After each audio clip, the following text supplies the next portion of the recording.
Maxoutil.com, un max d'outils à prix mini, présente Sud Radio, le journal des sports. À la une de l'actualité sportive ce matin, Louis de Kergorlé. 4 victoires en 4 matchs. Le PSG atteint déjà sa vitesse de croisière en Ligue 1 après sa victoire contre Brest hier soir. En rugby, très belle performance de Lyon qui remporte un match de haute volée face à Bordeaux-Bègles pour s'emparer de la première place du championnat. Et puis à quoi s'attendre pour ce Grand Prix de Formule 1 en Azerbaïdjan? On fait le point dans ce journal.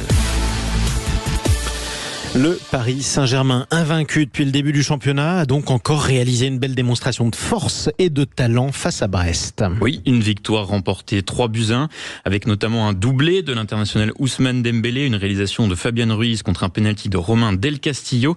Mais c'est avant tout une grande force collective qui se dégage de ce PSG et qui a impressionné Éric Roy, l'entraîneur brestois, au micro de DAZN. C'est difficile, hein. C'est vrai que c'est quand même une belle équipe, cette équipe du PSG. Et je pense que collectivement, ils sont encore plus forts que l'année dernière. Et surtout, ils sont plus forts à la perte du ballon. On leur a rendu beaucoup de ballons et notamment, on leur a facilité la tâche. Dans les autres matchs hier, Marseille reste au contact de Paris avec sa victoire 2-0 contre Nice et Monaco l'emporte 3-0 face à Auxerre. Et puis un mot de National 2, les Girondins de Bordeaux ont signé un 0-0 face à Bourges dans la poule B. Ils sont avant-derniers avec 2 matchs de retard. Prochaine échéance pour eux, une audience décisive au tribunal de commerce mercredi et la liquidation du club n'est clairement pas exclue. Oui, toujours pas malheureusement et c'est clairement une descente aux enfers pour le supporter des Girondins. Un mot sur les matchs de Ligue 1 de ce jour, mon cher Louis. On commencera avec un Rennes-Montpellier à 15h, puis 3 matchs à 17h, Nantes-Reims, Toulouse-Le Havre et Strasbourg-Angers. Et puis la journée s'achèvera à 20h45 avec un Lens-Lyon. Et Lyon qui fait aussi bonne figure en top 14. Place au top 14 sur Sud Radio, la radio du rugby. Le Loup l'emporte à la toute dernière minute face à Bordeaux-Bègles. Très belle performance du Loup qui l'emporte à la Sirène face à Bordeaux sur le score de 28-26 grâce à un essai de Damien Penaud en fin de partie et transformé à la toute dernière minute par l'ouvreur Léo Berdeux. Et c'était à vivre bien évidemment en direct sur Sud Radio. Le 2 contre 1, le retour intérieur, le 1-2 et l'essai de Damien Penaud. Il n'avait pas d'espace pendant 78 minutes de jeu.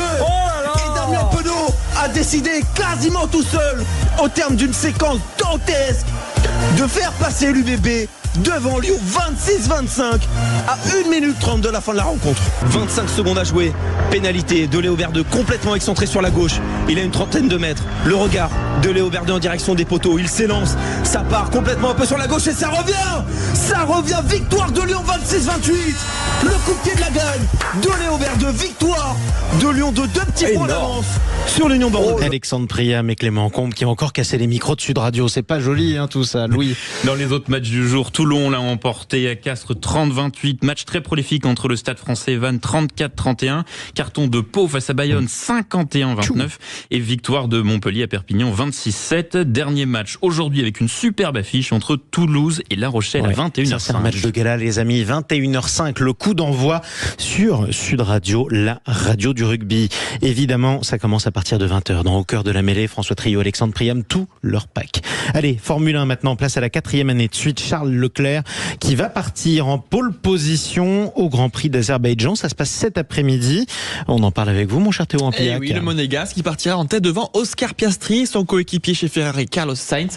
2 semaines après sa victoire à Monza, Charles Leclerc est en pleine confiance. Il peut croire à un 3e succès cette saison sur le circuit de Bakou qui offre toujours un spectacle magnifique. Du côté des autres favoris, le leader au championnat Max Verstappen partira en 6e position, mais la grosse désillusion du week-end, elle nous vient de Lando Norris. Le Britannique s'est fait sortir dès la première séance des qualifications, chose qui ne lui était plus arrivée depuis la saison dernière au Mexique. Il partira en fond de grille, donc depuis la 17e place. Chez le constructeur Alpine, le cauchemar continue. Pierre Gasly, qui devait s'élancer depuis la 13e place, a été disqualifié en raison d'une infraction technique. Il partira finalement dernier depuis les stands.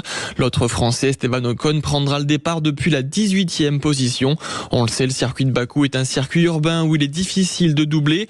La remontée risque d'être compliquée pour les pilotes français. Et le départ du Grand Prix sera lui à 13h. Non, les Français sont pas beaucoup plus brillants manifestement en Formule 1 qu'en tennis. Ça tombe bien. Un mot de tennis quand même où ça ne passe pas pour Caroline Garcia. C'est au Mexique. Oui, et le beau parcours de la Française s'arrête en demi-finale du côté de Guadalajara. Ostrala. Elle a longtemps ferraillé avec la polonaise Fresh, mais s'incline en 2-7, 7-6, 7-5. Guadalajara, enfin, ce sont des souvenirs de football, mon cher Louis. Demandez à notre ami Philippe David cette prononciation. Je n'étais pas né, malheureusement. Non, moi non plus, vous savez. Merci beaucoup, Louis de Kergorlet. Merci à vous, Théo Ampi.